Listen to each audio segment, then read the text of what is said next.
I am the daughter of the imperial merchant, while accompanying my emperor cousin, who was traveling incognito, on a trip to the Jiangnan region. My emperor cousin said he wanted a few shops under my name to give to the newly favored imperial consort. I agreed readily, but unexpectedly.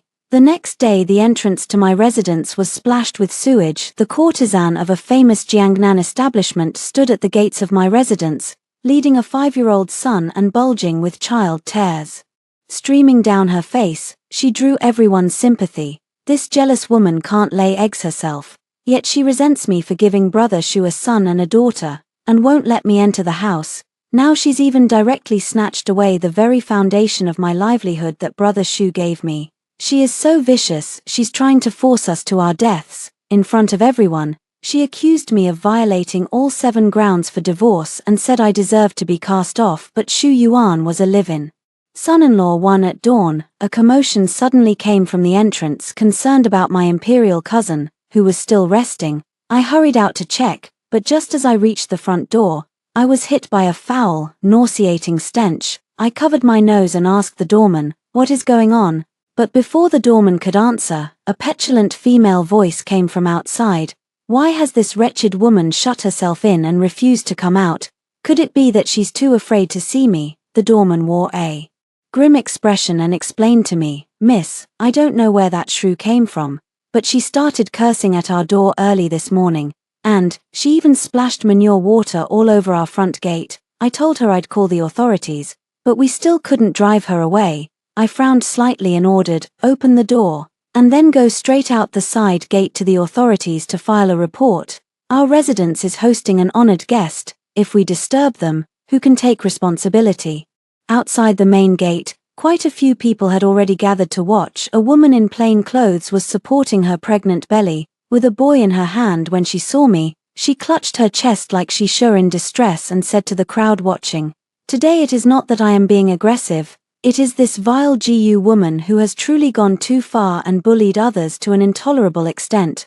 Although she was holding a child, her hair was only half pinned up, with 3,000 strands of dark hair hanging loosely down her back. She did not look like a respectable woman. I merely signaled the servants behind me to quickly clean up the mess in front of the door. If cousin were to see this scene, what would become of it? Isn't that Li Jiaojiao, the former courtesan of Ningxiang Tower, 5 years ago?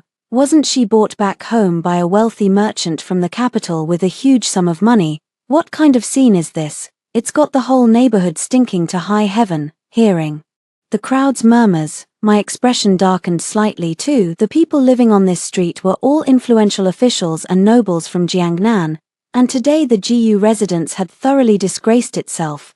Li Jiaojiao naturally knew that she had been recognized, and did not bother to hide it at all. Using a handkerchief to dab at tears that did not exist, she cried, "As you all know, I was once famed throughout Jiangnan for my unmatched beauty.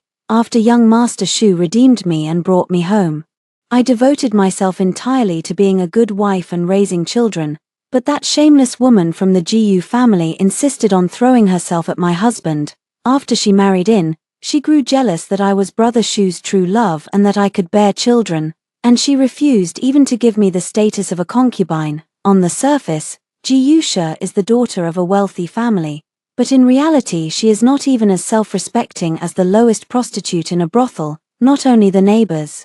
Even I was shocked. Shu Yuan is my husband. We have been married for 5 years. I dare not say our love is as deep as the sea, but we have been as courteous as hosts and guests, treating each other with mutual respect. Shu Yuan came from a humble family, yet he once ranked among the top 3 in the imperial examination and became a jinsha. After a matchmaker introduced us and we met, he fell in love with me at first sight and was even willing to give up his official career to become a live-in son-in law for the GU family. Since our marriage, there hasn't even been a maid in his room. Even when he occasionally socialized outside, he would never spend the night away from the mansion.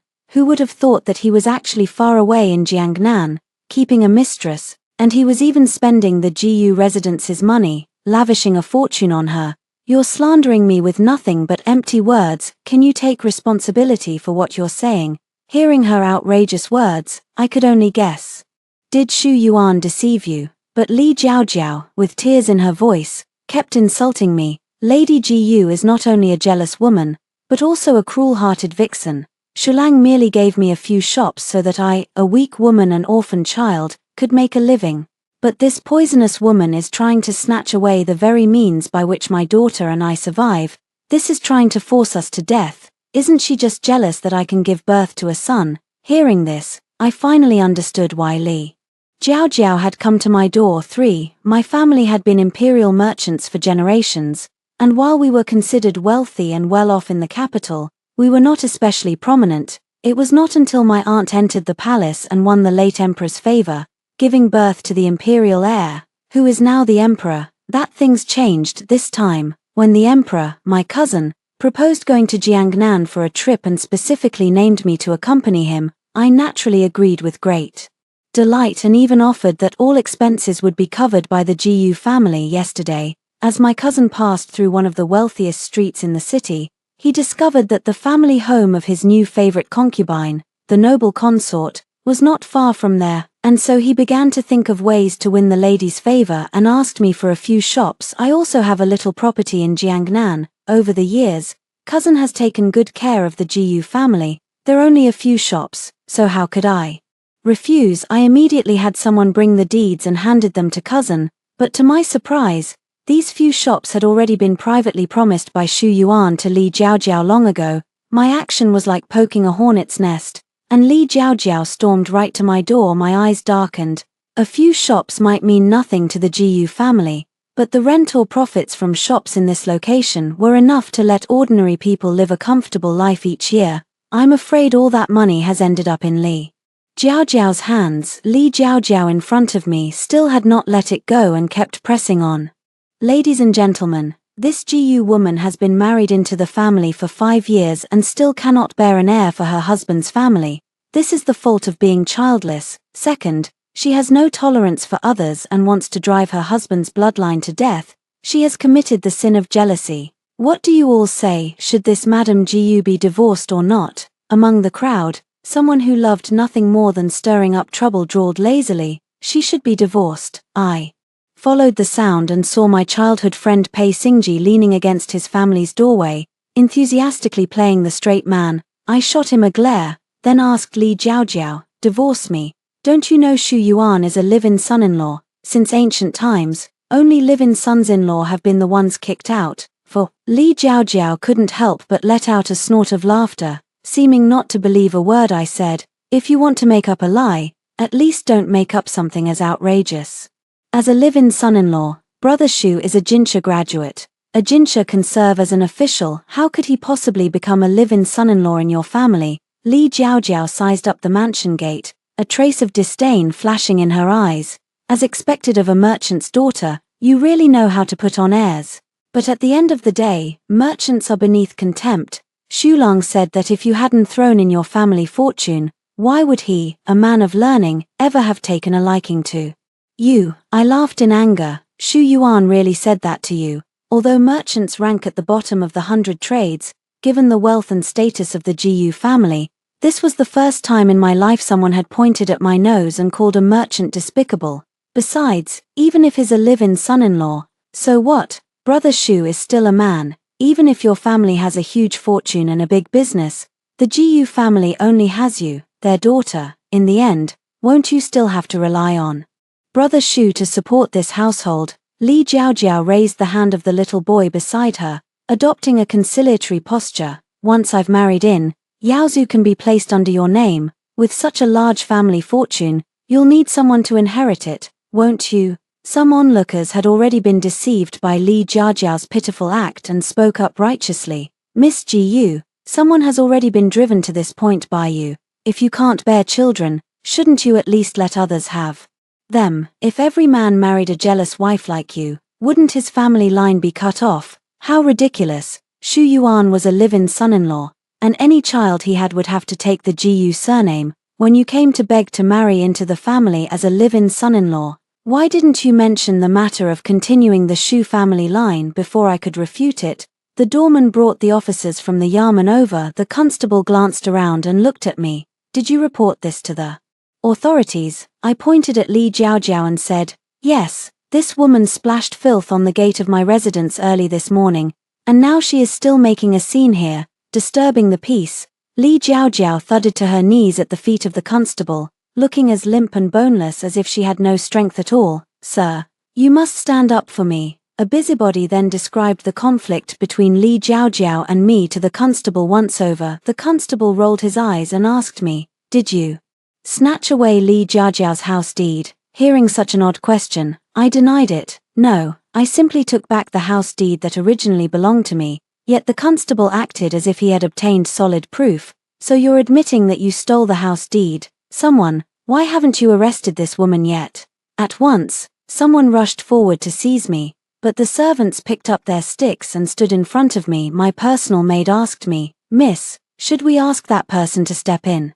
I lowered my gaze slightly, but still shook my head. Cousin is here to enjoy himself. How can I trouble cousin with such a family matter? Besides, I also want to see what exactly they want to do. 5. The gavel struck. Sin comes from heaven. The magistrate pointed at me and asked, "Ji Yusha, why did you seize someone else's property deed?" I was dumbfounded. Whose property deed did I seize? The name written on that deed is my name, Ji Yushu. Li Jiaojiao glanced at me, a hint of smugness flashing across her face. "The rent from this shop for the past 3 years has all gone into my accounts, so of course it's my shop. If you insist it's yours, then show me the deed." Although the deeds to those shops had not yet been transferred, I had already handed them over to my cousin. I looked at the prefect and asked, "Lord Prefect, Li Jiaojiao has unlawfully occupied someone else's private property for 3 years. Shouldn't all of her ill-gotten gains be returned?"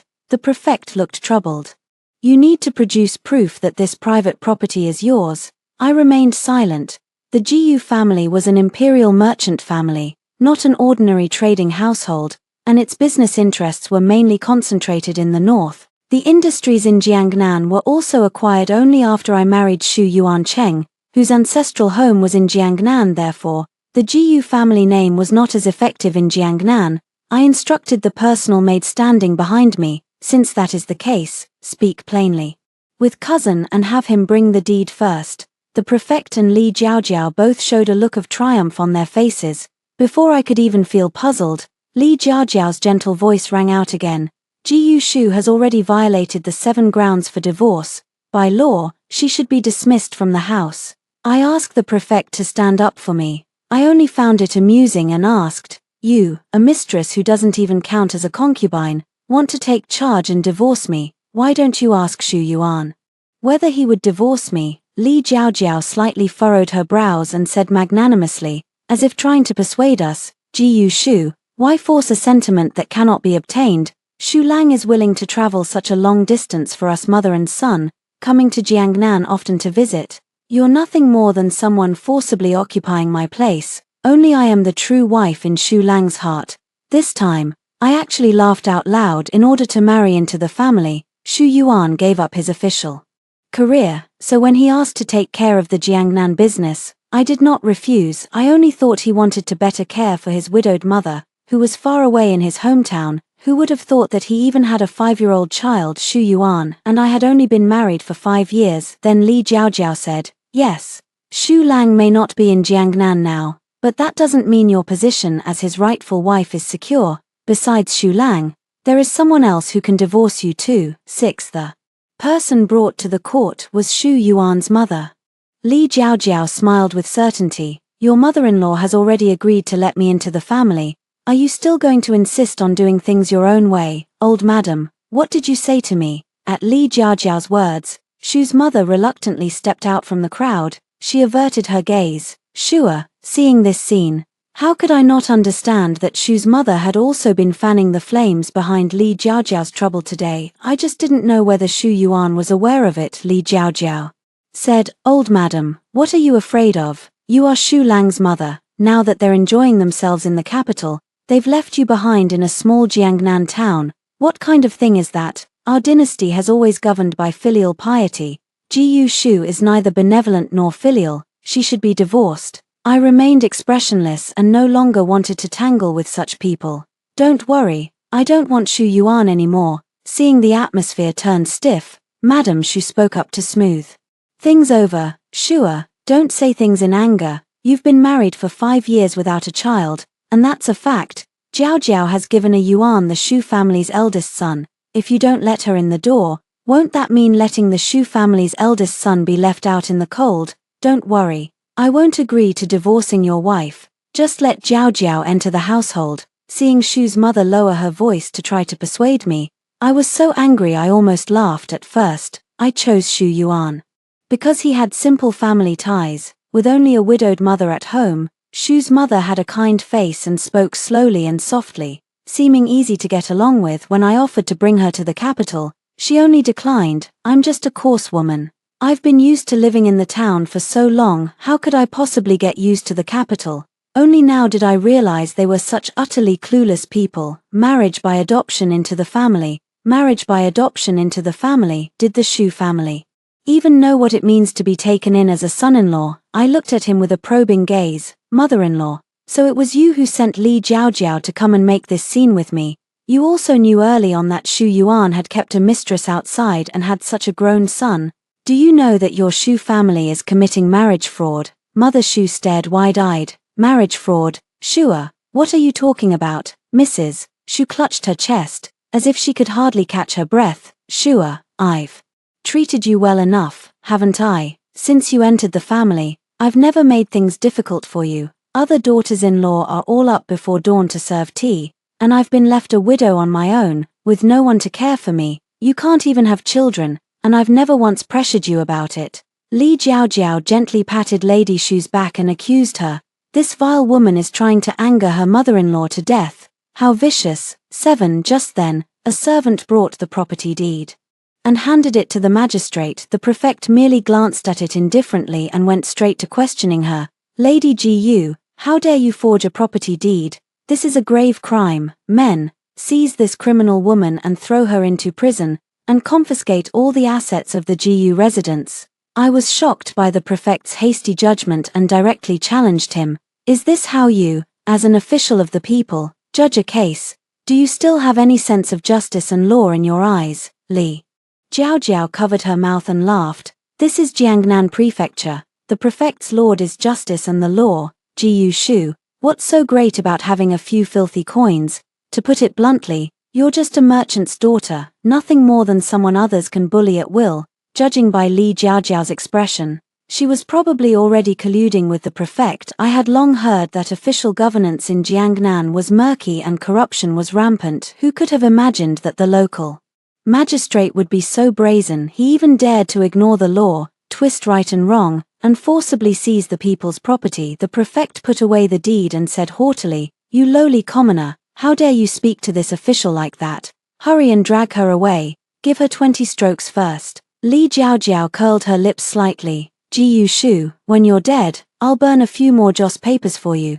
By then, I'll take good care of your husband and your family fortune for you. Seeing that the Yamen runners were really about to take me away, the servants I had brought rushed forward at once. When Madame Shu saw this, she panicked terribly and, clutching Li Jiaojiao's hand, was at a loss. Jiaojiao, how did this turn out like this? Didn't you say that it would be fine if you entered the household as a concubine? The magistrate seated high above thundered. What are you doing, Madame Gu? How dare you disrupt the order of the courtroom? Looking at the furious magistrate, I pointed at his nose and rebuked him. There is no justice in this court. How can it even be called a court, if you, as an official, are unjust? So what if I disrupt this court's order? I looked over at Li Jiaojiao again. Li Jiaojiao, you're going to be disappointed. Even if I die, I still have parents and relatives. How could I possibly let you and the Shu family mother and son take everything from me? I almost forgot you're a prostitute sold by your parents into a brothel. If you die, there won't be anyone left to cry injustice for you. These words hit Li Jiaojiao right where it hurt. Looking at the servants, whose number far exceeded that of the Yamen runners in court, she showed not the slightest panic, and instead said, "Just because you brought more people, does that mean you can defy the authorities? Jiu Shu, you really are insanely bold. You brought all your servants here. So what about your household?" Looking at Li Jiaojiao's malicious smile, I said warily, "What do you mean, A?" Fierce look flashed in Li Jiaojiao's eyes. The prefect had already ordered the Yamen runners to go to your residence and arrest your family.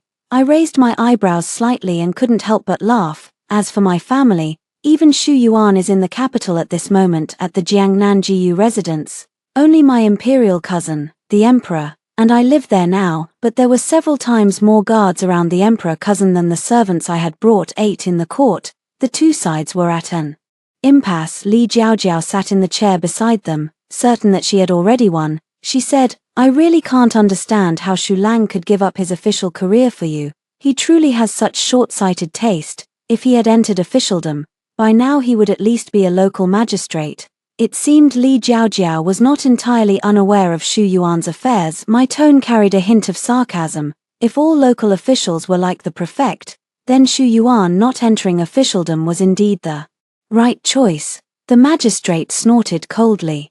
Gu Shu, don't think that just because you have a little property, you can spout such arrogant nonsense, under force. What good is money? You're still young. Today, this official will teach you a lesson and show you what it means for might to make right. Just then, a constable ran in a panic and whispered a few words into the magistrate's ear. The prefect's expression suddenly changed drastically. He turned around and questioned me. You still have private troops in your residence, your GU family is plotting rebellion. I savored what the prefect had just said and smiled sweetly. What the prefect said is right, power is truth. But this world is a ladder. Above power, there is always greater power. You may bully others with your influence today, but there will always be someone with even greater power and authority.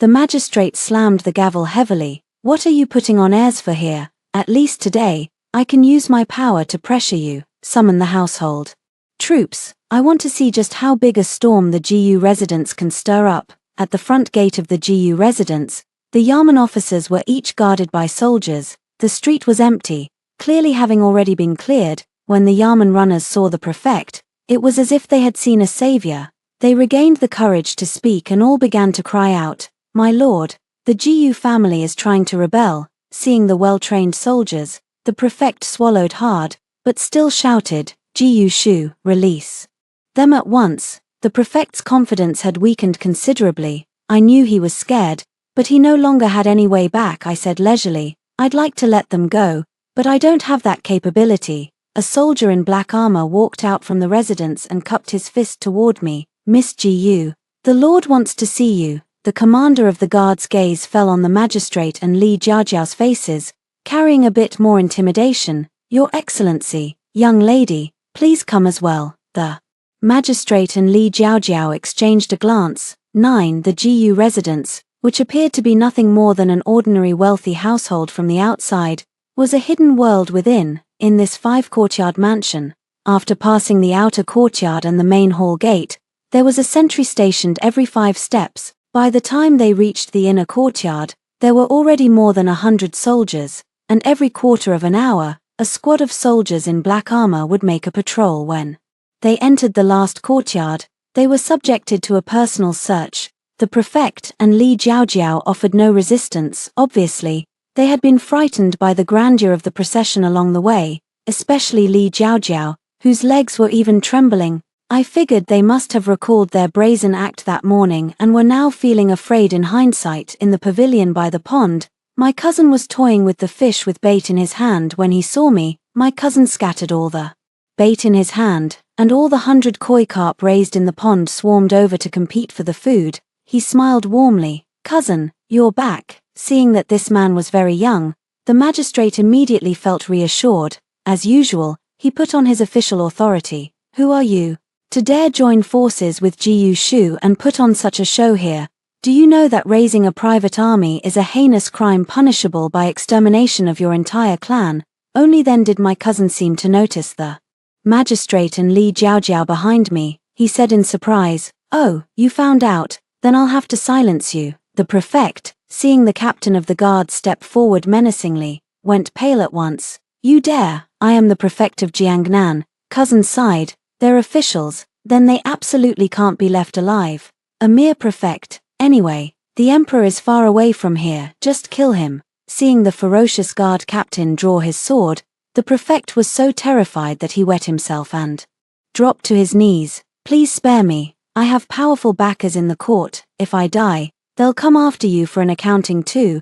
Cousin looked at the koi carp gathered in a cluster in the pond, and his smile deepened. How big a backer could you possibly have? Say it out loud and let me hear. The prefect opened his mouth to speak, then hesitated. Clearly, that backer of his was also someone who struck fear into him. A vicious light flashed in the prefect's eyes. Kill me if you want, anyway. Even if you kill me, none of you will get out of Jiangnan Prefecture. I pointed at the many soldiers in the residence. We can't get out of Jiangnan. Are all the people we've raised just good-for-nothings? The prefect said disdainfully, a mere few hundred soldiers. Compared with, he suddenly fell silent. As if realizing he had said too much. Cousin was not in a hurry to press me, and instead asked me, who did you give the deed to? I pointed at Li Jiaojiao and loudly complained. She insisted that I had stolen her house deed, and the magistrate blatantly awarded her the deed bearing my full name, even saying he would confiscate my family's property. Cousin, if he really has our family property confiscated, I won't even be able to afford a gift to cheer Auntie up. My cousin was amused by my deliberately aggrieved expression, and his tone was indulgent. Who would dare confiscate our family's property? Your brother here will stand up for you. After speaking, my cousin ordered people to tie up Li Jiaojiao and the prefect. The two of them still wanted to struggle like cornered beasts, but a piece of white silk was pressed over their faces. My cousin used the container for fish feed to scoop up a ladle of water from the pond, then slowly poured it onto the white silk in an instant. Neither of them could say a word, seeing that the first piece of white silk had already been soaked through. The eunuch standing behind my cousin was quite perceptive and stepped forward to place another piece of white silk over the faces of the two men. My cousin patiently scooped up another ladle of water and poured it over the white silk. When he was putting on the third piece of white silk, my cousin was still reciting with great interest, 1 sheet and I'll make you a 9th-rank official.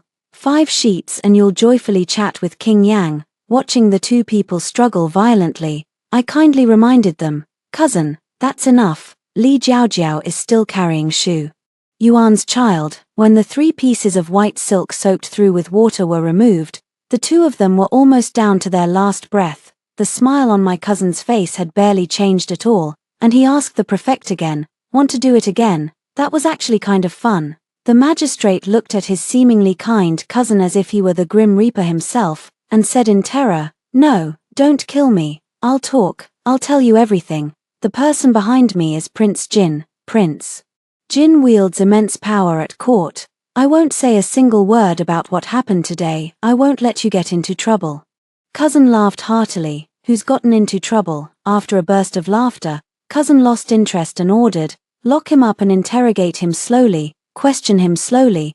There are probably more interesting things in Jiangnan Prefecture than just this. Cousin glanced at Li Jiaojiao. Cousin, I won't meddle in your family affairs. Do as you please, and I, your brother, will back you up. After all, on this trip to Jiangnan, you can be considered a great contributor. I nodded in agreement.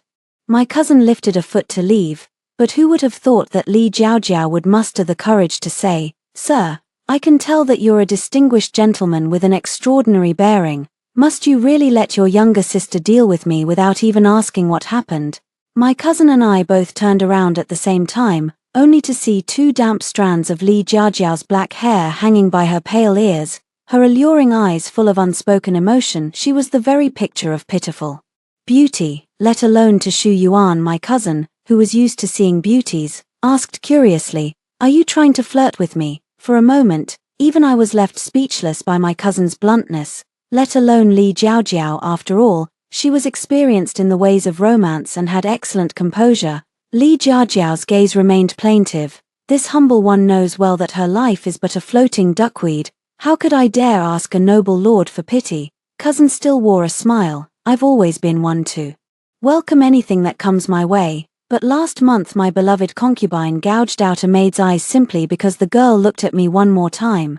Miss, how many eyes do you have? Seeing Li Jiaojiao tremble so easily from fear, cousin's eyes flashed with a hint of disgust. He waved his fan, acting as if nothing had happened. Cousin, remember to send me the house deed again. You women. Honestly, she was the one who gouged out someone's eyes first. I only said a few words to her, and in the end I still have to rush over to coax her. The person my cousin was referring to was none other than the newly favored imperial consort, Born into a military family, she had been raised in Jiangnan by her grandmother since childhood, spoiled into an arrogant and domineering temperament, yet she was deeply devoted to my cousin. Though her conduct was vicious and ostentatious, cousin liked it all the same if the noble consort were to find out that the house deed my cousin intended to give her grandmother had been snatched away, and that this person still wanted to throw herself into his arms. I patted Li Jiajiao's face and sighed softly. I won't kill you, there are plenty of people who want you dead. Guess, if I take you back to the capital, will Xu Yuan be shocked or delighted? Aren't you after an official status? I'll give you a chance. Then, 11. The bait my cousin had scattered had only just lured in the fish. Of course he was going to stay and fish for a bigger one, while clearing out the pond as well. I wasn't in any hurry to go back, but Xu Yuan still came all the way here from afar. Seeing Xu Yuan, Li Jiaojiao seemed to have found her pillar of support and hurriedly moved close to him. Xulang, our child in my womb has missed you terribly, yet you have allowed the vicious woman at home to bully me. But before she could even begin to complain, Xu Yuan, ignoring the fact that she was heavily pregnant, shoved her away and scolded her. You still dare to twist right and wrong here. I knew all along that you were the one who stirred up trouble first. Pregnant women are already sensitive. And Li Jiaojiao burst into tears at once, explaining, Xu Lang, I raised our child on my own until he was 5 years old, and now I'm pregnant again. But you've been refusing to give me a proper status, and you haven't come to see me for more than half a year. I was desperate too. Seeing the beauty in tears should have stirred pity, but Xu Yuan's words were cold. It's been 5 years. Do you still not understand your own status? I looked on coldly. Of course he can't give you a proper status. I told you, he's a live-in son-in-law. You just refused to believe it. Xu Yuan said nothing in rebuttal. He lowered his eyes slightly and said earnestly, Xue, rest assured, this woman will definitely not affect your place. I looked at the person who had once lain beside me, and he felt utterly unfamiliar. I seemed unable to find even a trace of that young man from back then. In those days, Xu Yuan had spoken with deep affection. I ask for neither fame nor fortune, only to remain by your side always. I glanced at my personal maid, and she immediately understood, slapping Xu Yuan across the face, threatened my position. Xu Yuan, it seems you've lost sight of your own status. Do you still remember how you promised me back then? You once said that if you ever had a change of heart, you would leave with nothing. Xu Yuan's lips were slightly pale. Xue, after all these years of feelings between us, are you really going to give up just because I was momentarily confused? I pointed at Li Jiajiao's lower abdomen, momentarily confused. The first child was a moment of confusion, and this pregnancy of hers is also a moment of confusion. Xu Yuan, I see you really are good at pretending to be confused. Xu Yuan's eyes darted away, yet he still kept making excuses. I just wanted a child of my own too badly, and mother has always been urging me to carry on the family line. You know this too. We've been married for 5 years, and we still have no children. Looking at the completely unfamiliar Xu Yuan, I asked, you're blaming me for not bearing children for your Xu family. Xu Yuan, what do you need children for? To inherit those 3 to 5 mu of poor farmland of yours. Hearing my sarcasm, Xu Yuan gave a bitter smile. So that's how you see me. Back then, I gave up my official career for you. I was not moved by Xu Yuan's words, and only said, did I force you to give up? It was clearly your own willing choice to come to the GU family as a live-in son-in-law. Then you should have thought carefully about what you would have to pay. After all, I'm not someone who has to have you. Xu Yuan gave a bitter smile. Xue, I never knew you were such a harsh and spiteful woman. Yes, I came here of my own free will to be a live-in son-in-law. But does that mean a live-in son-in-law has no dignity? I knew it, over all these years. When have you ever truly taken me seriously? Li Jiaojiao listened from the side, dumbfounded. Xu Lang, are you really a live-in son-in-law? Why are you being so foolish, giving up such a promising future for a woman? Without the slightest hesitation, I called out Xu Yuan's sanctimonious pretenses. For me, over the years, even the tiniest bit of wealth leaking from the GU family would have been enough for you and your mother to live without worry for several lifetimes, draped in silk and satin. Outside, everyone addresses you respectfully as Lord Xu. And why is that? Because you've been borrowing my light to curry favor and build ties with Empress Dowager Gu and His Majesty. Over these years as a live-in son-in-law, you've lived much more lavishly than you ever did as a minor official in some tiny place. A divorce letter was slapped down in front of Shu Yuan. If you think being a live-in son-in-law strips you of your dignity, then don't be one. From now on, you, Shu Yuan, have nothing to do with my GU family. Shu Yuan stared at the words. Divorce letter, unable to believe it. Even as a live-in son-in-law, there is no reason for a woman to divorce her husband. GU Shu, how dare you? 12. Why wouldn't she dare? Cousin, who had just come back from fishing outside, set down his fishing rod. Shu Yuan, you actually dared to scam my cousin into marriage. You truly have some nerve. Shu Yuan turned ashen and knelt down before his cousin. Your Majesty, I am deeply devoted to Shua. Tell me, how many men in this world would give up their official prospects for their wife? His cousin nodded, with a meaningful look. I had even forgotten that you are one of the Jinsha personally selected by me. Since that is so, I shall grant you a favor. Hope ignited in Shu Yuan's eyes, but the eunuch behind his cousin brought forward a white silk sash, a dagger, and poisoned wine. Shu Yuan immediately collapsed, kneeling and sitting dejectedly on the ground. Your Majesty, this minister's crime does not warrant this. Li Jiaojiao was already frightened out of her wits, but she didn't dare offend her cousin. So she crawled over on all fours and grabbed the corner of my clothes. Miss Gu, I know I was wrong. Please spare Shu Yuan. The child in my belly cannot grow up without a father. Cousin said coldly, you're still begging for him. Think about your own head. Li Jiaojiao was truly frightened. She covered her stomach and backed away. No, it's all Shu Yuan's fault. He said he had no feelings for his wife, and he was the one who said he'd give me a proper place by his side. That's why I was bewitched and went to trouble Miss Gu. As she spoke, she lunged at Shu Yuan and they began grappling in a heap. It's all because of you. You ruined my whole life. Cousin didn't have anyone stop them, and instead watched with great interest as Li Jiaojiao, like a shrew, and Shu Yuan, so impeccably dressed, had his hair yanked. The corner of my mouth twitched slightly. Cousin, these two really don't deserve to die, since they are so deeply in love and even have a child together. Why not simply help them realize their happiness? Cousin thought for a moment and was about to say something, when an unusual sound interrupted him. Sure enough, Shu Yuan could no longer stand Li Jiaojiao and suddenly pushed her away. This, however, caused Li Jiaojiao's lower abdomen to slam hard into the table at once. The smell of blood rose from her body. Cramped up in pain, she watched as her dress was gradually stained red and said in despair, Shu Yuan, our child is gone. There was not a trace of pity in Shu Yuan's eyes. He only said impatiently, your life is about to be gone, and you're still thinking about the child. Besides, isn't having Yaozu enough for us? A flash of satisfaction actually crossed Li Jiaojiao's eyes. Shu Yuan, Yaozu is not your child at all. And the only child you ever had was killed by your own hands. Already completely overwhelmed, Shu Yuan didn't react for a moment when he heard Li Jiaojiao's words, only shouting, can you stop making trouble already? What did you say? Yaozu isn't my child. With hatred in her voice, Li Jiaojiao said, of course not. Yaozu is the son of the prefect of Jiangnan and me. If it weren't for your promise that you would surely marry me, I would have already become the governor's 7th concubine. Even my cousin was a little surprised. In keeping with his principle of being easygoing and approachable, he comforted her, saying, if you had become the governor's 7th concubine, you'd probably be dead by now. After all, the governor has already been executed and had his household confiscated.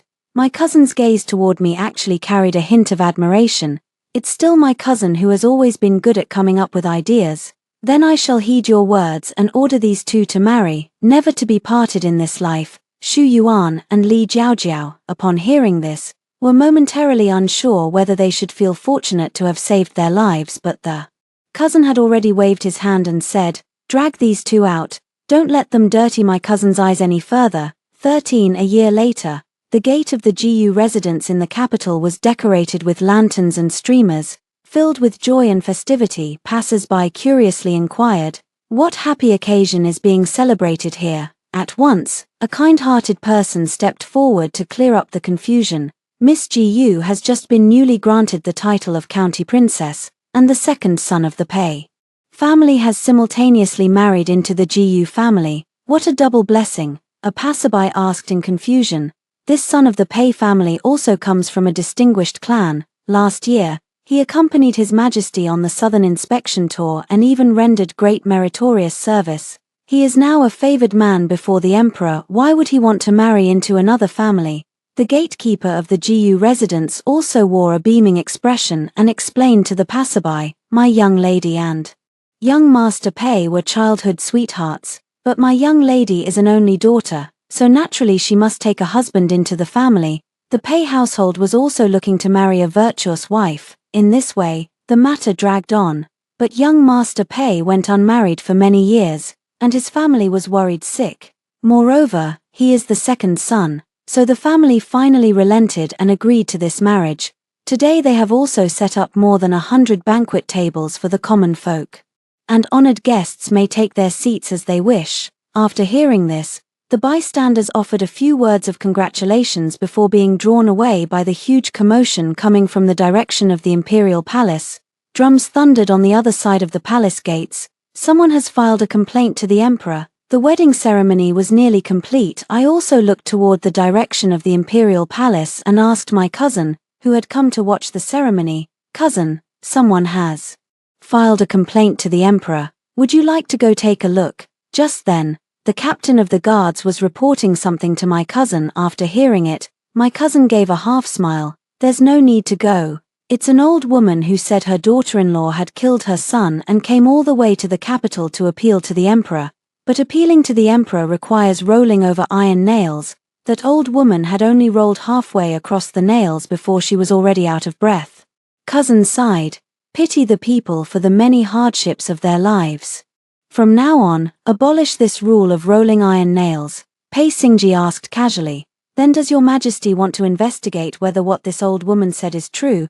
Cousin smiled and said, "Speaking of which, this marriage that led to a husband being killed was bestowed by me. If we're to hold anyone accountable, it would instead be my fault." Pei Xingji fell silent at once, then said to me, "Well then, that truly is 3 joyous occasions at once." After hearing the first story above, what are your thoughts? Feel free to share your opinions in the comments section. Next, there is another similar story. Let's continue to see. I was mistaken by the crown prince for my legitimate elder sister, and in a night of recklessness, I lost my innocence, yet I remained without a name or status. Thus, I became an old maid that no one dared to marry. Later, when the lame and sickly 7th prince reached the age for marriage, he made a frivolous joke. "My crippled imperial brother is almost dying of illness. If you marry him, perhaps you could bring some good luck. One of you is too undesirable for anyone to want, and the other is too unmarriageable for anyone to dare to wed. It's a perfect match."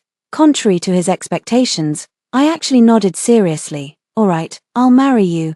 The crown prince was suddenly shocked, crushing the teacup in his hand. "What did you say?" At the palace banquet, Crown Prince Chu Heng was drugged. He gasped heavily, pressing me down on the bed, dragging me into this absurd and chaotic nightmare. "Be good, I will cherish you," I pleaded desperately, my tears exhausted, every bone in my body trembling. Yet no matter how hard I pushed, I couldn't move him. The sound of weeping faded into the deep twilight with the night wind after a long while. As my consciousness grew dim, I asked him in a trembling voice, "Your Highness, do you see clearly who I am?" He paused in his movements and looked up at me. Those eyes, steeped in desire, hazy and murky, suddenly grew a bit clearer. A light kiss landed on my brow. He called out, "Susu," low, hoarse, tender and enchanting. "It's a pity.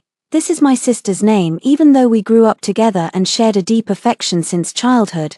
But now, the one he loves most in his heart has become my sister, Shinsuwei. And when he sees me, there is only disgust and hatred in his eyes. We shouldn't have ended up like this. When I was 14, the barbarians invaded, and Chu Heng was appointed to the battlefield in a time of crisis. Before he left, he held my face in his hands. "Yin, when I conquer the 16 cities of the northern frontier, I'll offer them to you as a betrothal gift." "Alright," I nodded with a flushed face. After 3 months of marching, news spread through the army. Chu Heng went missing in the desert, his fate unknown, and the front lines were suffering continuous defeats. Overwhelmed with worry, one day while paying respects and serving tea in my mother's room, I suddenly saw darkness before my eyes and vomited blood uncontrollably. I have a heart condition, a congenital deficiency at the age of 18. I will face a life or death calamity if I survive it safely. I will have little to worry about for the rest of my life. To treat my illness,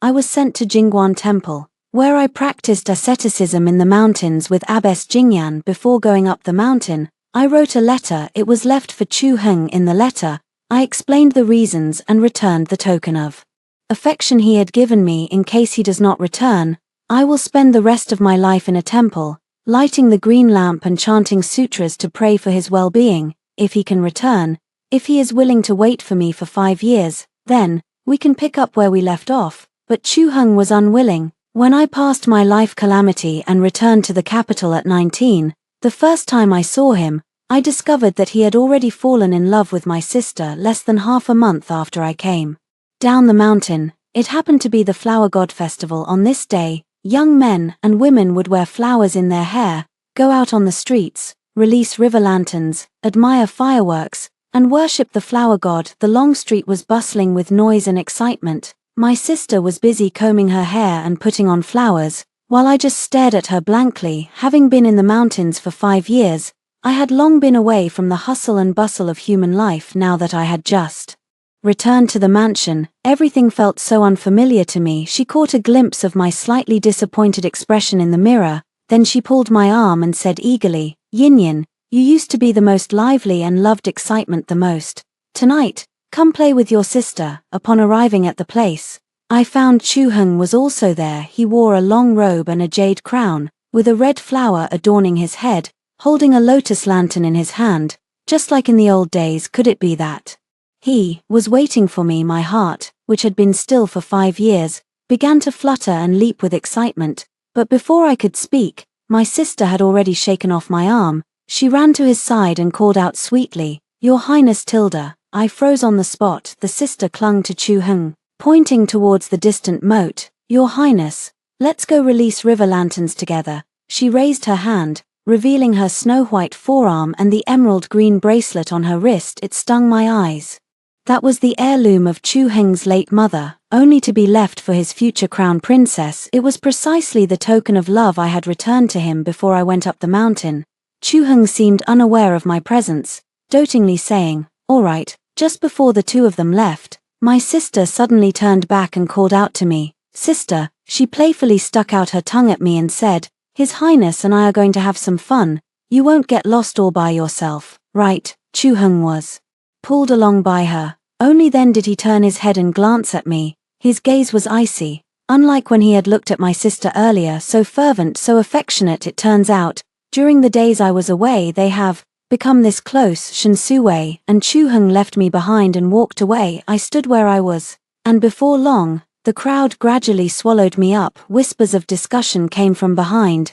"Hey, isn't that the second Miss Shen?" "Yes." She even toyed with the Crown Prince's feelings back then. What a blind fool. Poor Crown Prince. He had just returned from the battlefield when he saw the farewell letter she sent. After reading it, he was so overwhelmed with anxiety that his old wounds flared up, nearly causing him to fall gravely ill. Fortunately, the eldest daughter of the Shen family stayed by his side day and night, personally caring for him.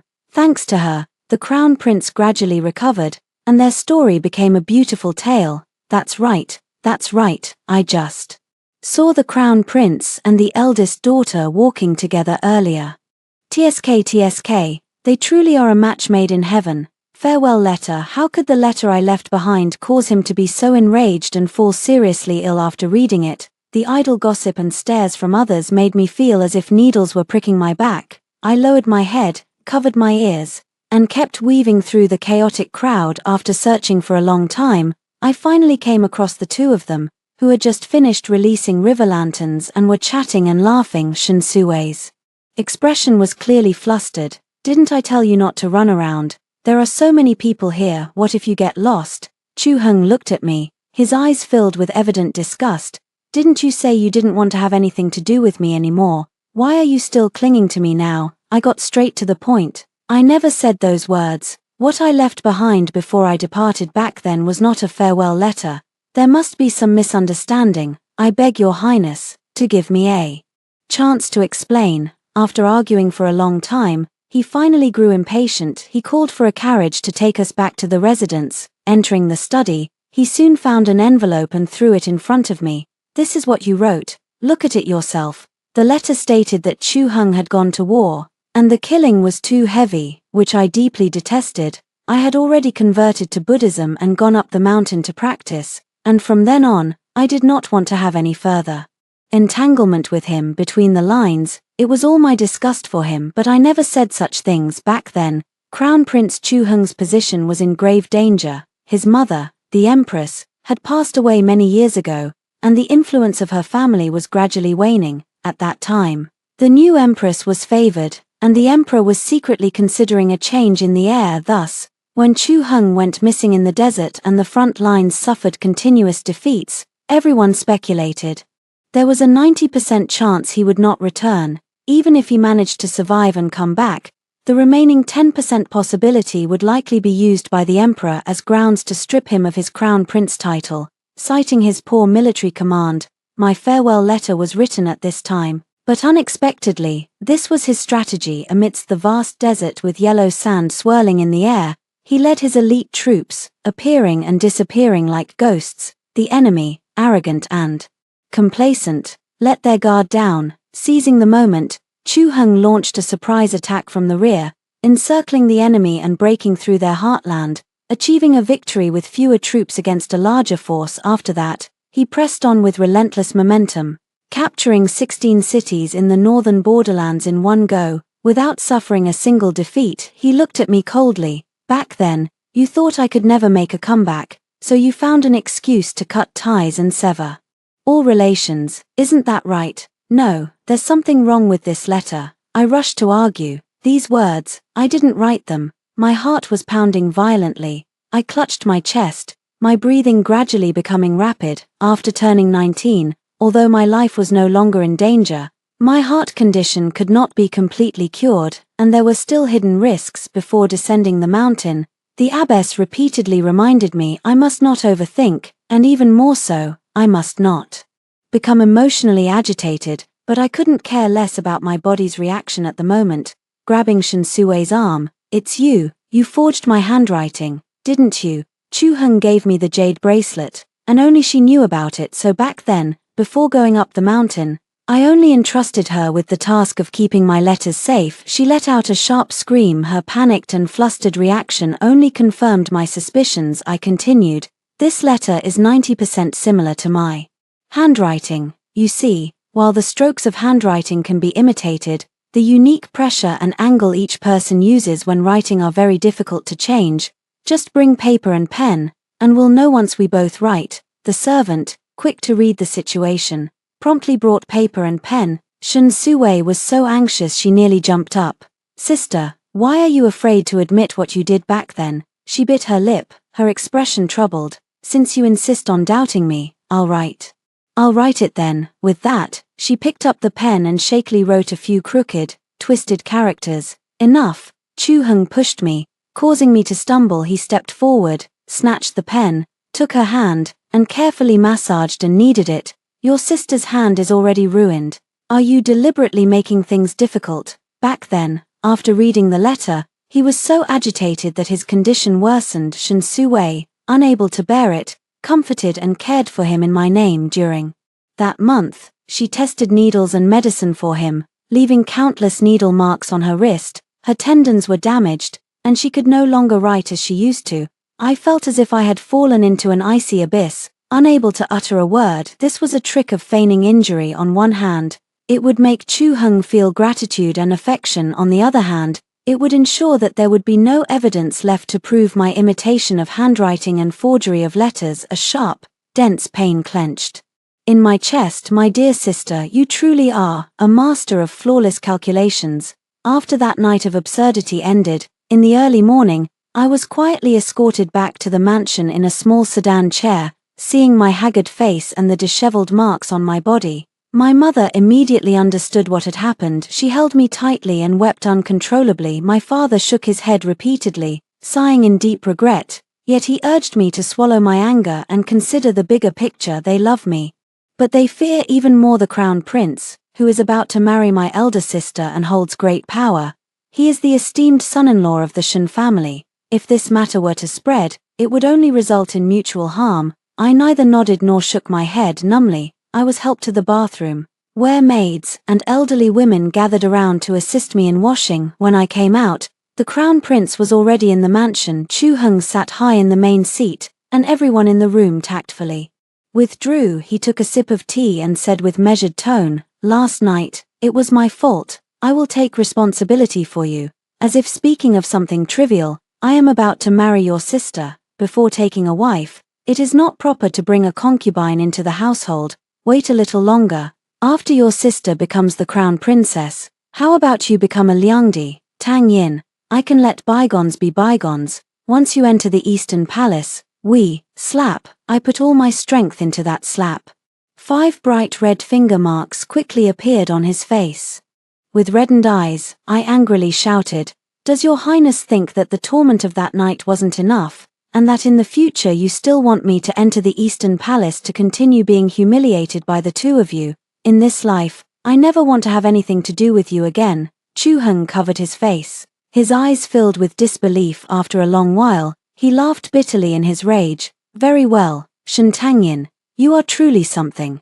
You said that yourself." There were witnesses. The second daughter of the Shen family stayed overnight in the palace and did not return until the next day, when the crown prince visited the Shen residence. To silence the endless gossip, the family's official explanation was, "I got drunk at the palace banquet and was helped to an empty palace to rest for the night, which is why I didn't return all night." But some words, some matters, the more you try to hide them, the more obvious they become. Besides, who doesn't know that I am a thorn in Chu Heng's heart? Which family's young master dares to come forward with a marriage proposal is essentially declaring opposition to His Highness the Crown Prince.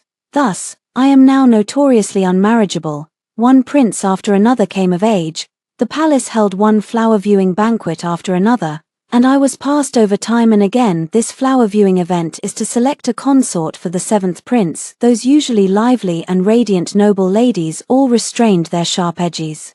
Today, trembling with fear, afraid that they might be chosen, all because the 7th prince, Chu Yu, is lame, frail, and truly neglected. I had no interest in this, simply sitting in an inconspicuous corner, sipping tea and lost in thought. The crown prince suddenly approached. He sat down beside me at the stone table and poured himself a cup of tea. "7th brother left behind a portrait of you." He spoke directly. "Do you know what this means?" I was taken aback for a moment. "I know, Your Majesty. Speaking of which, the two of you are actually quite a match. One no one dares to take, the other no one dares to marry." He looked at me with leisurely composure. "My crippled imperial brother is almost dying of illness. If you marry him, perhaps you might even bring some luck to him." I sank into a distant memory. The 7th prince, Chu Yu. I have met him a few times during the years I spent in quiet cultivation at Jingguan Temple. I often missed home, my family, and Chu Heng. When the longing became unbearable, I would hide behind the Buddha hall and secretly shed tears, pouring out my sorrows to the compassionate-faced Buddha. Whenever Chu Yu came to the temple to burn incense, he would slip a piece of osmanthus-flavored candy into my palm. Jingguan Temple is located in the western hills of the capital, while the shop that sells osmanthus candy is situated in the market on the eastern side of the city. From the east of the city to the west, with his legs and feet not being agile, he must have walked for a very, very long time. Seeing that I remained silent for a long time, Chu Heng's expression turned displeased. "What, are you actually considering it? If you wish to decline this marriage proposal, I can think of a way, Your Highness." Before he could finish speaking, I interrupted. "I have long admired His Highness the 7th Prince. To have caught his eye this time is truly a heaven-sent match, and I am deeply honored. I hope Your Highness the Crown Prince will grace us with your presence in the future to share a cup of wedding wine." As the words fell, the faintly frivolous smile on Chu Heng's face froze completely in that moment. The hand gripping the teacup tightened until the knuckles turned white, and with a sharp crack, the cup shattered. Blood flowed everywhere, yet he seemed utterly unaware. Those crimson eyes stared at me without blinking. What did you say?" "There's nothing more to say, if Your Highness didn't hear it clearly just now. You'll understand when the imperial decree of marriage arrives." With that, I turned to leave. Chu Heng quickly caught up to me. No longer caring about propriety between ruler and subject or the boundaries between men and women, he grabbed my wrist, his grip so tight it hurt. Shantangyin, is it worth it to treat your own marriage as a game just to spite me? I broke free from his restraint. The two of us began to bicker back and forth like this. Can't you tell whether I'm acting out of spite or not, Your Highness? Indeed, the affection between me and the seventh prince only needs to be clear and distinct between us. As for how outsiders understand it or how they view it, it doesn't matter in the slightest. Chu Heng heard the deliberately emphasized word outsiders, and his rationality vanished in an instant. He pointed at himself. The one who grew up with you is me. Although you were the one who betrayed me first, as long as you take a step back and lower your head, I wouldn't have the heart to do anything to you. And yet now you would rather marry a cripple, a useless man. He is not, I retorted loudly, glaring back defiantly against his gaze. I have already explained, I did not betray you first, it's just that you never believed me, and you, ruining my innocence, tarnishing my reputation. Is this what you call childhood sweethearts? Forget the useless person in your eyes. Even an ordinary person off the street would be 1,000, 10,000 times better than you. Thump, thump. It was a sign of a heart condition flare-up. I pressed my hand to my chest, trying hard to calm my emotions, but at that moment, Chu Heng reached out and pulled me close. I couldn't break free, so I could only glare at him angrily. Our eyes locked in a silent confrontation. He said, I regret it. Then he kissed me forcefully, biting, entangling, like a drowning person struggling desperately in the whirlpools and undercurrents. A huge wave suddenly crashes over, pushing them farther and farther from the shore. My heart raced, my breathing grew labored, my face gradually flushed red, and my struggles slowly weakened. I was on the verge of fainting. Chu Heng sensed something was wrong and finally let go. After calming my breath for a few moments, I suddenly and swiftly pulled out the hairpin from my head and, taking him by surprise, aimed straight for the area between his legs. But he was, after all, a trained martial artist, and his reflexes were quick, allowing him to dodge the fatal blow. With a dull thud, the sharp end of the hairpin plunged straight into his thigh. Blood gushed out, quickly soaking through the robes. He gasped sharply, growling low, Shantangyin, you're serious? You really want to cripple me, right? What else? I casually wiped the blood splattered on my face, feeling a surge of satisfaction in my heart. Did your highness think I was going to play hard to get with you? You, the crown prince, who had never been defied before, had his pride thoroughly wounded today. Greatly frustrated and enraged, he flung his sleeves with a sharp rustle. Then he limped away. The Empress Dowager was gravely ill and needed a joyous event to lift the spirits. However, the Crown Prince's grand wedding could not be rushed, so my wedding date with Chu Yu was unexpectedly moved up by a great deal. 1 month before the wedding, Chu Yu and I returned to Jingguan Temple. The main hall was solemn, and the Buddha statue stood tall and majestic. For a moment, it stirred up many memories. Many years ago, before everything happened, I often came to Jingguan Temple to burn incense, worship the Buddha, and draw divination sticks. The question is about the marriage fate between me and Chu Heng. Clatter, the bamboo stick falls to the ground. It is the worst possible fortune, written on the bamboo stick, meeting the wrong person. A beginning without an end. My heart sank halfway. After a moment of shock, I hurriedly stuffed the bamboo slip back into the bamboo tube and once again divined for fortune and misfortune. Clang. Another inauspicious lot. That evening, I left Jingguan Temple under the lingering glow of the sunset, and Chu Heng was waiting for me at the foot of the mountain. I buried myself in his embrace, my voice muffled. Brother Crown Prince. He sensed the unusual tone in my words, raised his hand to smooth the tassels in my hair, and gently comforted me. Ah Yin, what's wrong? After much thought, I decided not to tell him the truth. I lifted my tear-filled eyes. Today, I had planned to go buy some Osmanthus candy from that shop in the east of the city after coming down the mountain, but just now, I got so engrossed in conversation with the master at the temple that I lost track of time. It's already very late now, and that shop is always in high demand. It must have sold out long ago. Just because of that, yes, just because of that, he beamed with joy and, as if by magic, pulled a cloth bag from behind his back. Look, what is this? I immediately became overjoyed. So amazing, brother Crown Prince, you're so incredible. Look, how foolish I was back then. I would rather not believe in heaven or gods than believe that my childhood sweetheart, the crown prince with whom I shared deep affection, was not a good man. Even if it was a solid wall, I was willing to run into it without hesitation until, bumping into a head full of blood, covered in wounds all over the body, I went back to the meditation room where I stayed during my practice and cleared out a small courtyard. The courtyard was simple and quiet, with a red bean tree in the middle, which I had planted with my own hands back then when it was first transplanted. It was still a very thin sapling. I took care of it and watered it every day, hoping it would grow and bear fruit soon, and also hoping that I would leave the mountain and reunite with my family early. May you gather many of these, for they are the most cherished tokens of longing. I hope the one in my heart will not forget me now. Many years have passed, times have changed, and the once frail sapling has grown quite tall, with lush branches and leaves. When the wind blows, the leaves rustle softly, but the longing we buried together back then has never been answered. Under Chuyu's slightly surprised gaze, I raised the sharp axe and swung it down with all my strength. Crack, crack, feeling that my waiting was not worth it, feeling unworthy of my own sincerity. Sweat poured down like rain as I tirelessly swung the axe, blow after blow, until the great tree crashed down, raising a cloud of dust, and finally settled back into stillness. Since I have met no good person, it is a beginning without an end.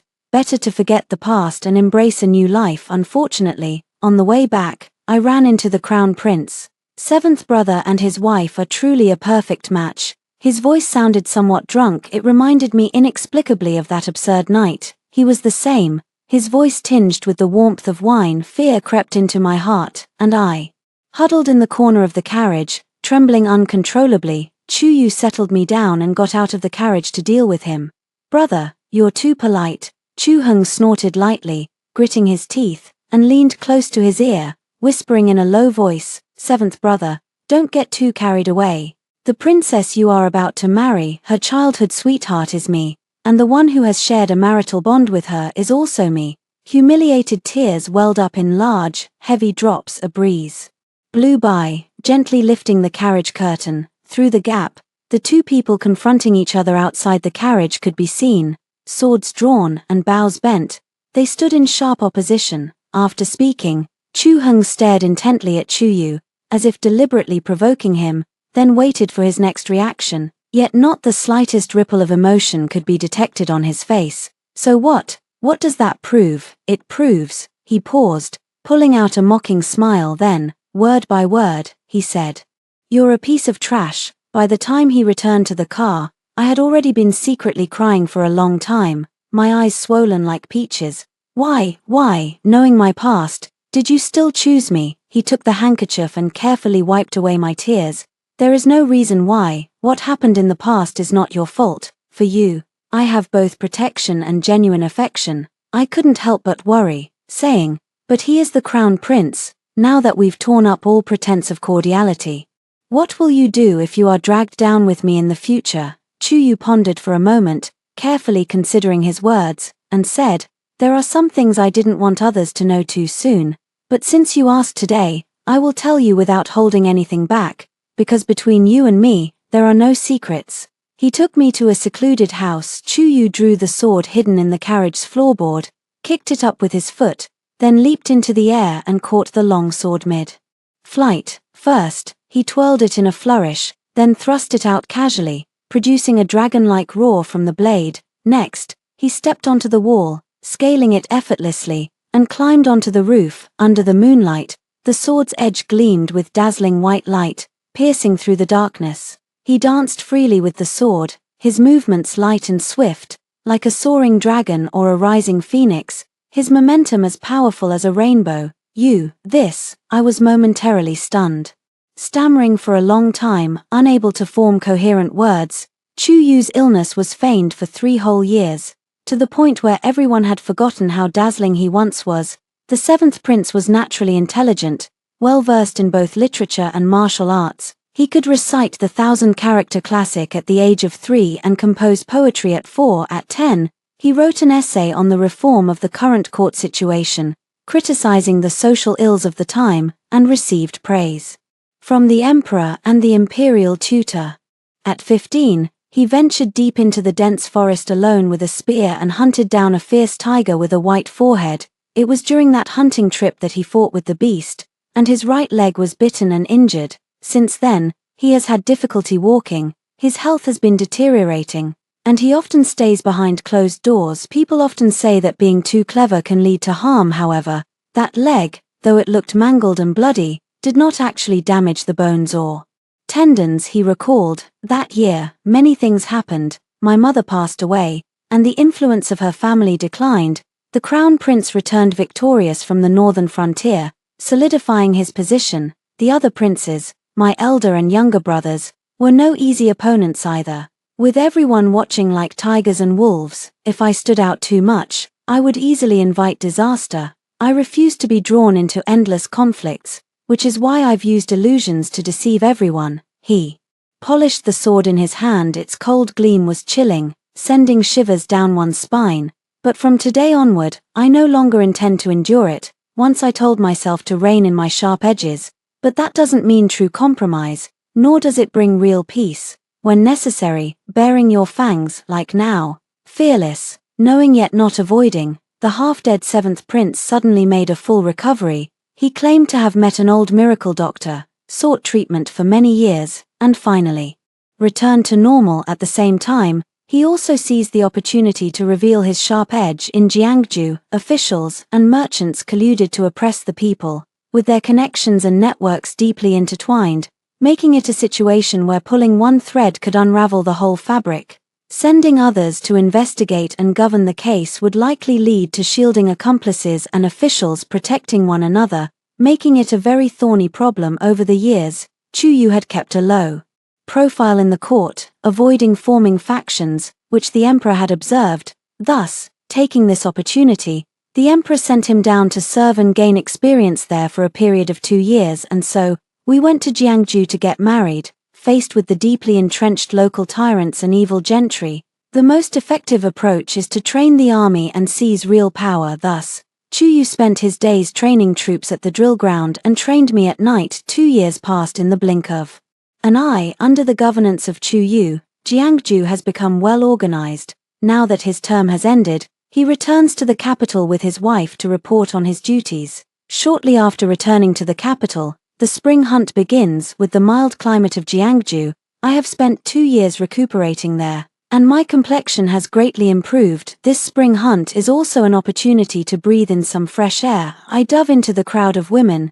joining them in idle chatter and playing with the children, creating a lively and bustling atmosphere. The Princess of Nanyang held the young prince in her arms. The little prince, just 3 years old this year, had a round, chubby face and a plump little body. He was sweet-tongued and very endearing. While playing with the child, the Princess of Jin didn't forget to tease me. "Ah Yin, you've been married for 2 years now, when are you going to have a little one of your own?" This issue, Chu Yu and I have also discussed before each intimate encounter. Chu Yu would make himself drink a bowl of medicinal soup once. I wanted to stop him. I married quite late. Typically, women of my age in other families already have children running around everywhere. He touched the tip of my nose. "Your health isn't good, and you can't bear the hardships of childbirth. Over the years, I plan to have fun while also finding a doctor to treat you. In a few years, when your health has improved, we can make plans, or we might not have children at all. We could adopt one from a branch of the royal family. After all, we're not competing for the throne, nor are we interested in power struggles. Life is for ourselves, so we should follow our hearts. Everything else is unimportant." After the Princess of Jin's teasing just now, everyone else gathered around to join in the banter. I lowered my head, feeling a bit embarrassed. "Sister-in-law, the 7th prince and I are used to a carefree life with just the 2 of us. If a child suddenly comes between us now, we might not be able to adjust quickly, so we're not in a hurry." Everyone was about to burst into laughter again when the Princess of Jin suddenly grew cautious. She motioned for us to lean in closer and spoke in a very soft voice. "Don't let the crown princess hear what we just said." Nowadays, whenever the topic of children or husbands comes up, her expression turns absolutely dreadful. Another sister gave me a meaningful look and chimed in agreement.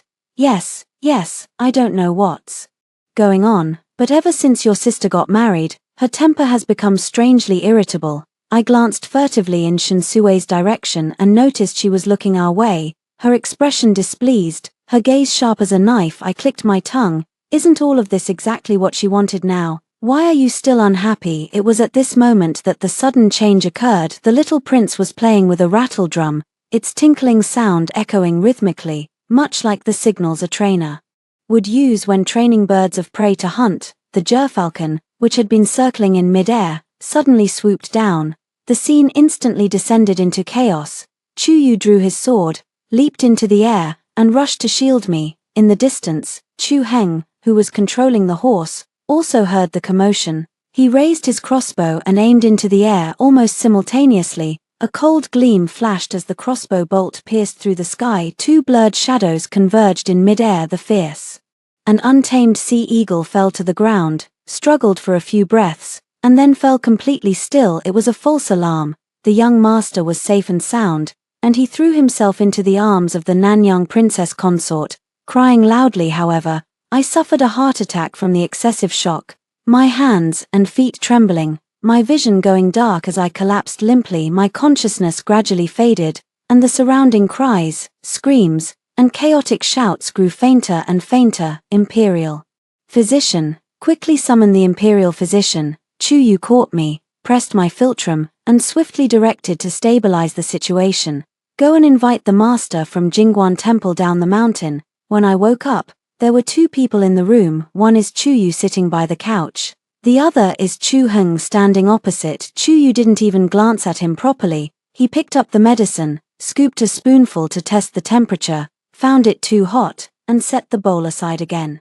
Imperial brother, please show some self-respect. Chu Heng's expression was sorrowful. Don't worry, I just want to have a few words with her. Chuyu looked at me, seeking my opinion. Husband, I gently squeezed his fingertips. This is our agreed upon code, meaning there's no need to worry about me. I also have something to say to him. For as long as I was unconscious, Chu Heng did not close his eyes for a moment. Over these days, he finally understood the misunderstanding from back then. His eyes deeply red, his face haggard, staring at me. In a daze, after weighing his words for a long time, he finally spoke with great caution. It turns out that I have been misunderstanding you all along. I leaned back against the soft pillow, sitting up halfway, and closed my eyes wearily. Your Highness, do you know when the last time I fell ill and fainted like this was? Without waiting for him to speak, I answered my own question. It was when you were missing in action, and everyone said you wouldn't return. I was born with a weak constitution. When I heard such a battle report, I was so anxious that I coughed up black blood. The doctor said I was on the verge of death. But do you know what I was thinking at that time? The sealed memories began to flood back. I was thinking, if you die on the battlefield, if my life is in danger, let it be me, dying for love of you. As I spoke these words, my throat choked up, and before I knew it, tears were streaming down my face. How could these grievances be explained in just a few words? You didn't believe me. You only believed your sister, your crown princess. He explained, I never loved your sister, nor did I ever touch her. That night, I called out the wrong name just to see how you would react, whether you would be upset, whether you would feel jealous. These words sounded utterly ironic, sad. Haha, would I be sad? I leaned over my knees, laughing uncontrollably, my shoulders trembling, tears even streaming from my eyes. I was so sad I could have died. Is that the answer you wanted? Must we resort to hurting each other just to test the sincerity of our hearts? How did you manage to wrong two people at the same time? Faced with my relentless questioning, he was filled with remorse and deep regret. It's my fault. I was terribly wrong. I apologize for all of this, for everything. I didn't look at him again. Another glance would be a waste of life. The medicine had cooled enough, so I picked up the bowl and drank it all in one go, apologizing for the mistakes and harm you've caused in the past. Is your own business. I will never forgive you, and that is my choice. I politely showed the guest out. I have said all I wanted to say. Please leave. Not every apology deserves to be forgiven. If a person can accept everything and forgive anything, then all the harm they endured before was deserved. Chu Heng fell silent. The air suddenly grew quiet, so quiet that they could hear each other's breathing. After a long while, he turned and left. Just as he was about to step out the door, he suddenly turned his head, his expression serious. Ah Yin, I did not respond. I will atone for my sins to you. After returning from the northern suburbs, Chu Heng and her sister signed the divorce agreement. She had resolved to convert to Buddhism, shave her head, and never again enter the mundane world in this lifetime. At night, I knocked on her door. Our rooms were next to each other. When I was a child and it thundered, I would wrap myself in a blanket, run to knock on her door, and crawl into her warm bed to chat until we unknowingly fell asleep. We have been relying on each other like this for over a decade now, in the same room, on the same kind of night. That scene from back then can never be revisited. My heart is filled with a whirlwind of emotions. Now that things have come to this, with both sides wounded, I just want to ask one thing. Why not? She turned her back to me, packing her bags, and I couldn't see her expression at that moment, whether it was joy or sorrow. Why so many questions? If one does not act for oneself, heaven and earth will destroy them. In this world, who isn't scheming for their own future? You were born prematurely, with a weak cry at birth, and almost didn't survive. From that moment on, everyone treated you like a precious pearl, holding you in their hands, afraid you might fall or get hurt. Later, when you got lost in the palace, it was the crown prince who took your hand and led you out. After that, our parents said it was up to you to bring glory to the family. She laughed at herself mockingly. Clearly, we are both their children, sharing the same blood. Yet, it seems you effortlessly have everything, while I've always lived in your shadow, having to fight and struggle for everything myself. Why is that? Later, when the crown prince returned victorious from the war, you were stuck on the mountain for years and couldn't come back. Do you know how happy I was then? I have the means and the ambition, and the opportunity was right in front of me. Why shouldn't I pursue that long-cherished position? But, her emotions suddenly collapsed, crying and then laughing and then crying. In the end, she was completely exhausted, slumped on the ground, her eyes vacant, letting out a half sigh of turbid air. But the person I schemed against was my sister, who trusted me the most from childhood to adulthood. Shen Suwei, you're a fool. Chu Heng ventured deep into the heart of the southern border, searching for days, and brought back a medicine that could completely cure my heart condition. The severing love grass, a divine herb that blooms deep within the Nether Valley after being picked. It requires the caregiver to nourish it with their own blood for 49 days before it can be used as medicine. It can cure all kinds of illnesses, and even a dying person who takes it can be brought back to life. But as the name suggests, the side effect is also clear, severing emotions. Once the divine herb takes effect, it completely severs the emotional bond between the provider and the user. I drank the medicine, and drowsiness gradually washed over me. As soon as my head touched the pillow, I fell into a deep sleep. It had been many years since I had slept so soundly. Upon waking, I felt refreshed and clear-headed, with an immense sense of ease in my heart. Outside, sparrows chirped and sang with light steps. I lifted my skirt and slipped on my shoes as I walked to the window. The sunlight was grand and brilliant, dispersing the thick fog that had long shrouded the dome of the sky. The murky world of dust was suddenly illuminated, while the warm spring light felt a sudden chill. After the gloom, there is brightness. Suddenly, the view opens up. Epilogue. After severing the ties of affection, Chu Heng lost his sanity. His behavior became erratic and mad. He babbled nonsense, like a 3-year-old child. Such absurd behavior is truly laughable. With the Eastern Palace left vacant, the position of Crown Prince fell upon Chu Yu. As for me, I have long understood the impermanence of fate and let go of the obsessions of the past. Apart from losing a piece of memory, I remain unaffected. It truly echoes the saying, illness strikes like a collapsing mountain, but recovery is as slow as untangling silk. Another new year is about to arrive. There is no curfew tonight, and the people have flooded the streets to celebrate New Year's Eve. The sounds of lion dance drums and music are endless. Fireworks bloom ceaselessly in the sky, and snowflakes fall thick and fast while the north wind howls. Yet none of it dampens the liveliness of the streets. Everyone congratulates one another, saying the auspicious snow heralds a bountiful year, creating an atmosphere of peace and prosperity. Outside the hall, the cold wind is biting, while inside, the air is warm and fragrant with incense. I am with child, and several close noblewomen and young ladies have taken turns offering their congratulations. I'll toast with water instead of wine. To thank each of you, the floor heating was blazing, and the heat, the smell of alcohol, and the greasy scent of the dishes churned my stomach, suppressing my discomfort. I leaned close to Chu Yu's ear and said, "I wish to go out for a walk." I tightened my cloak.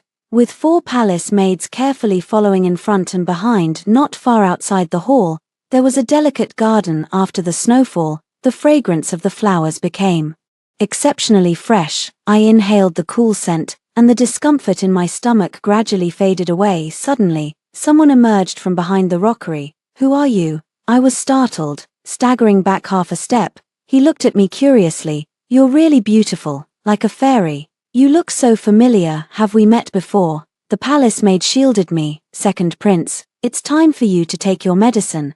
This is not a place you should be." Soon several guards arrived and escorted him back, while I returned under the protection of the palace maids. Who is he? Along the way, I tried hard to recall, but my mind could not find even a trace of memory about this person.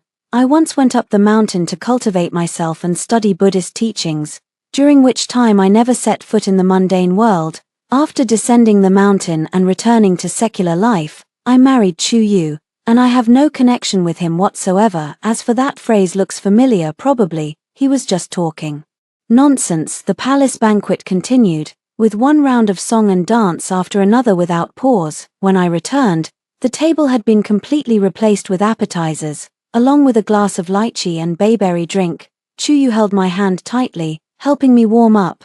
"How come your hands are so cold after just a short time outside?" I leaned against his shoulder, wanting very much to tell him about the strange things that happened today, and also to ask him about the past of that foolish prince, but the words reached the tip of my tongue, only to be swallowed back in the end. Thinking about it, life is long, and passers-by come and go in haste. Meeting need not require prior acquaintance. After hearing the stories above, what are your thoughts? Feel free to share your opinions in the comments section. Looking forward to hearing from you. If you liked this story, don't forget to like it, share it, and subscribe to my channel. See you next time.